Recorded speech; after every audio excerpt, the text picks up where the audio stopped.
Hallelujah. Amen. Tungira pa 2 verse. Amadzangu zvitorei somufaro bedzi. Inzwai. Miedzo ichiuyanzi zvitorei semufaro bedzi. Rangu rinobva rati ingoti mufaro chete. Amen. Hallelujah. Munoziva nyaya yekuti ingoti mufaro chete munhu ari pamiedzo, ari pamatambudziko. Kunenge kumoka, kunenge kusvora, kunenge kuzvidza, kunenge kutuka, asi ndo zvariri kutaura kuti ingoti mufaro chete. Tinongoti mufaro chete sei? Izvo zvichitirwadza. Haleluya. Kana muchiwirwa mumiedzo mizhinji.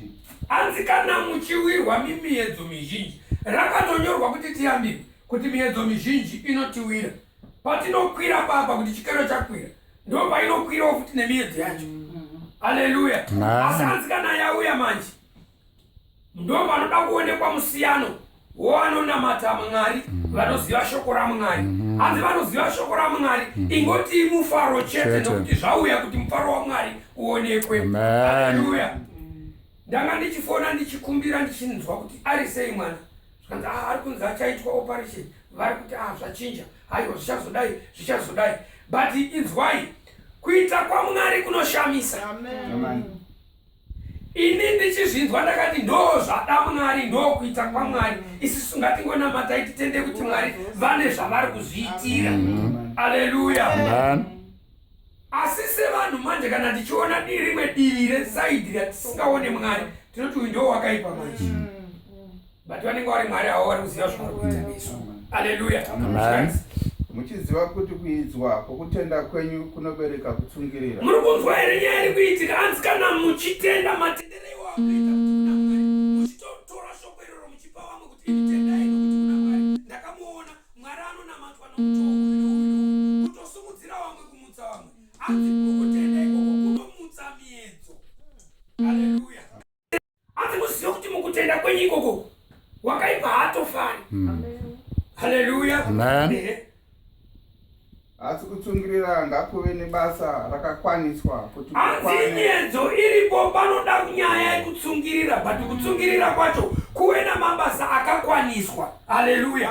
Zvichireva kuti pamabasa akakwaniswa nokuti panoedzwa munhu ndo paanotadzira Mwari. Mabasa anga achiita akanaka achionekwa nevanhu, ndokunamatairo ndo vaitononamata mufundisi kuti ndiko. Anzi pawe nemabasa akakwana.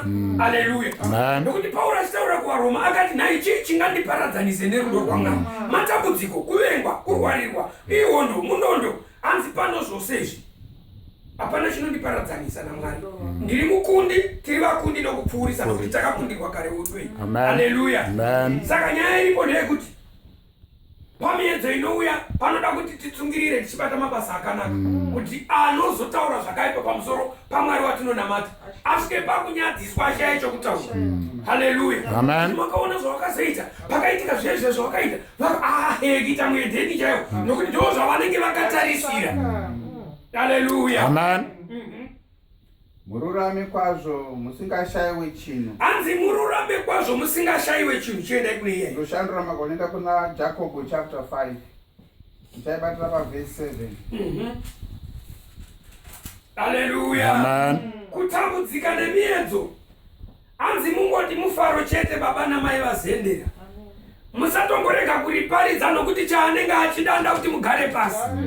Vaya vane mufananidzo wokunamata vanoti tichaona kuti vanofamba here vachiriparidza. Haleluya.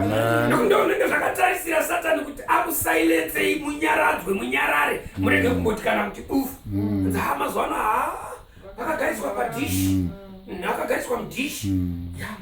Vanenge vakutaurawo vakabva kusinagogo raSatani. Asi imi nokuziva Mwari wamunonamata ndo pamunoramba muchiti ngaakuudzwe Jehovha. Haleluya. Zvikanzi kudii? Naizvozvo hama dzangu, tsungirirai kusvikira pakuuya kwaShe. Pangu pane shoko rinotanzi tsungirirai kusvikira Ishe achiuya. Pakutambudzika nemiedzo ipapa panoda kutsungirira kusvika Jesu achiuya. Zviri kutoreva kuti miedzo icharamba ichiitika kusvika Jesu achidini? Achidzoka. Panongoda kungoonekwa kutsungirira, nokuti naiye akatsungirira. Tinongotora example yake. Haleluya. Kufanana naJesu, kuita pfungwa yaJesu, kurarama zvinodai yeJesu. Iye akatsungirira. akasvika pamiedzo namatambudziko kusvika kurufu. Mwari vakafara naye. Haleluya. Zvikanzi pa7. Tarirai murimi unomirira chibereko chenyika chinokosha achitsungirira pamusoro pazvo